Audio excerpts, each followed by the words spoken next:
तो है ही है। कहीं किसी साहब को दिक्कत परेशानी है, उसमें सब लोग खड़े हों साथ में, तो वो परेशानी नहीं आएगी। दूसरा ये है कि अगर इससे भी हटके कि कोई व्यक्तिगत की समस्या है जो हम समाधान कर सकते हैं, समाधान के लिए हम तैयार हैं। नहीं तो उसका प्रभाव अलग पड़ेगा। जब हम 5 लोग 10 लोग 5 लोग 10 लोग जब भी हम किसी ऑफिस में जाएंगे और हम कहेंगे हम इस संगठन से हैं और हमारे साथ ये हमारा पदाधिकारी है, अपने आप सेट हो जाता सारा।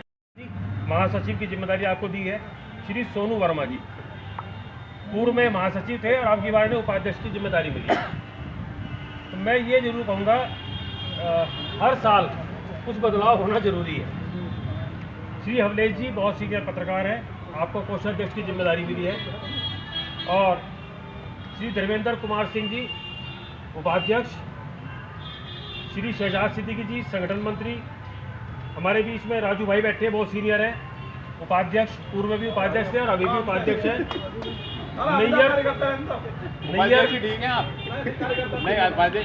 नैयर अब्बास नकवी साहब जो हैं, नैयर साहब को सचिव की जिम्मेदारी आपको मिली है। भरतवीर प्रजापति पूर्व में भी सचिव। दोबारा शुरू हो रहा, पिछली बार 1 साल बहुत अच्छा काम चला, लेकिन क्या होगा जब भी कुछ अच्छा करोगे ना खामियां रहेंगी। तो ना खाने में 10 लाख लगा दो या 20 लाख, बाद में 2-4 ऐसे मिलेंगे जो कहेंगे यो नहीं था, वो नहीं था, ये था, तो खामियां तो रहेंगी। और अब जो है सीनियर राही जी का, बाटला जी का, धर्मेंद्र जी का सानिध्य मिलेगा, और वरिष्ठ और कुछ पुराने सीनियर पत्रकार संगठन में आ चुके हैं, कुछ आना चाह रहे हैं। देखो, संगठन मजबूत करने के लिए ऐसा नहीं है कि मैं अकेला ही हूँ, यहाँ पे और भी है, नाम नहीं बताऊँगा कौन सा संगठन का, जिसमें मैंने एक आदमी को रखा हुआ था जब अभी तो एक तरह के एक अभियान मान लो जेट तरह का कैंपेनिंग समझ लो कि भाई क्योंकि हम यहाँ पे कमजोर हैं, जितने लोग हमें सिटी से हम लोग से जुड़ेंगे उतने हमारा संगठन मजबूत होगा। या 1-2 और है, 2-4 आदमी हो गए हमारे परिचय रहेंगे तो आप कुछ भी कर सकते हैं। संगठन में अगर कमजोरी है आपकी तो आप कुछ भी नहीं कर पाएंगे। तो पत्रकारिता एक ऐसा विषय है हमारा, एक समाज का आईना है। जो समाज में होता है वो पत्रकारिता दिखाती है। तो उसमें मेरा ये विचार है कि हमारे में नेगेटिविटी नहीं होनी चाहिए, पॉजिटिविटी होनी चाहिए। हम पॉजिटिव लेके चलें। अगर हम हर चीज़ को नेगेटिव से देखें, गांधी कॉलोनी ऑन रोड, इतना बड़ा हमारा सदस्य का ऑफिस है, लगभग इतनी बड़ा आपके पास जगह है, वहाँ पे आप मीटिंग भी कर सकते हैं, वहाँ बैठ भी सकते हैं, और मीटिंगें वहाँ हमारी होती भी हैं और होंगी भी वहीं। और इसके अलावा एक बात कही थी कि 1-1.5 साल लगेगा, आप बिल्कुल हड़बड़ाहट मत कीजिएगा। ऐसे ऐसे बरगद हमारे यहाँ आ गए, ऐसे ऐसे बट वृक्ष आ गए कि क्या शुक्र ताल में होगा, ठीक है जी। तो ये हमारी कामयाबी है, तो हम किसी की बुराई नहीं करते, और सबसे ज़्यादा आप ही से कीजिए हो।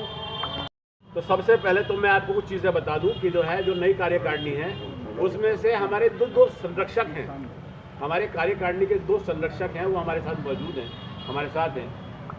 बहुत वरिष्ठ पत्रकार हैं, वैसे तो प्रदेश में इनके लिए जगह है, लेकिन हमारे मुजफ्फरनगर ज़िले में जो है ये हमारे जो है राही जी हमारे संरक्षक रहेंगे। तो मैं चाहता हूँ अनुमोदन देंगे क्या हो? हाँ मेरे बड़े भाई हैं इसलिए कह रहा हूँ। मेरे ऐसे ही मेरे बड़े भाई अशोक बाटला जी हैं, हमारे संरक्षक हैं, और हमारे संगठन के साथ जो है हमें हमेशा मार्गदर्शन देते रहेंगे। हमारे बीच में हमारे राष्ट्रीय अध्यक्ष जी राजीव मोहन गोयल जी हैं, उपस्थित हैं। बहुत सारी बातें आपसे हैं और बहुत सारी बातें सीखने को मिलेंगी। मैं भी नया हूं तो मुझे भी सारी चीज़ें संगठन के बारे में सीखने को मिलेंगी आप लोगों से। इस तरह से हम चला रहे, शिक्षा वाहिनी आप चला रहे, आप चला रहे, मतलब सभी सब टेबल अपना चला रहे, खुलासा न्यूज़ चला रहे, भाई साहब चला रहे, तो उनको वो खबर उठ भी जाएगी या लग भी जाएगी, उससे फायदा और भी होगा। जब एक ही खबर कम से कम 20 संस्थान में लग जाएगी तो कान तो खड़े हो ही जाएंगे। कि उसे रेस्पॉन्सिव कर दें, पता लग जाए कि आपने नोटिस पढ़ लिया है, चाहे वो हैंड्स अप कर दे या लिख दे मैं आऊँगा, या ये लिख दे कि मैं नहीं आ पाऊँगा फलाना रहेगा। दूसरी बात जो मैं रिक्वेस्ट है कि कोशिश करें कि टाइम पर आए। 11 बजे का मतलब 11 बजे या 12 बजे नहीं होता क्या है कि लोग 11 बजे आके बैठ गए, तब तक आप लोग। अधिकारियों को भी है, अगर कोई अधिकारी गलत कर रहा है तो ये समझिए कि पत्रकार उसको सामने ला सकता है, तो फिर आदमी रहता है कहीं ना कहीं कमजोरी है, कमजोरी का पुतला है इंसान। तो पत्रकार का तो मेरा मकसद यही कहने का कि आप लोग संगठित रहें, संगठन में बहुत बड़ी शक्ति है, वो पेड़ के नीचे बैठे हैं, अगर ये पत्ते ऊपर लगे हुए हैं तो ये छाँव दे रहे हैं हमें, इस पर फल भी आएंगे, फल भी देगा। अगर ये पत्ते बिखर जाते हैं, नीचे आ जाते हैं, तो सब कोई झाड़ू में सगेर की तरफ करेगा। तो आप लोग संगठन हैं, बहुत बहुत धन्यवाद आप लोगों का, आपने मुझे दिया। संगठन से जुड़े। आपके पास अगर दो चीज़ है, समय और समर्पण, तो आप संगठन को कामयाब कर देंगे, अन्यथा कोई ढाक के तीन पात आपकी स्थिति रहेगी।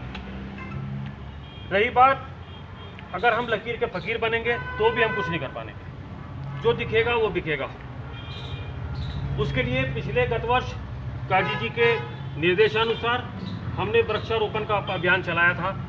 जुलाई के माह में वन विभाग चलाता है, जुलाई में प्रशासन शासन चलाता है, जुलाई में हमने जून में शुरू कर दिया था। काजी जी ने कहा हम पहले शुरू कर देंगे, और हमने किसी से डोनेट नहीं लिया, हमने किसी वन विभाग से डोनेशन नहीं ली कि वृक्षारोपण की, किसी वन विभाग से हमने वृक्ष नहीं लिए। हमने आपस में कलेक्शन करने के बाद अपने पेड़ लाए, और हमारा लक्ष्य था 2100 का, लेकिन हम लोगों की निष्क्रियता के चलते वो अभियान सिमट के रह गया 251 पे। कारण हमने ग्रुप में डाल दिया कि कल को हम 11 पेड़ कब्रिस्तान में जाके लगाएंगे। वहाँ पता चला 3 आदमी अकेले खड़े रहेंगे।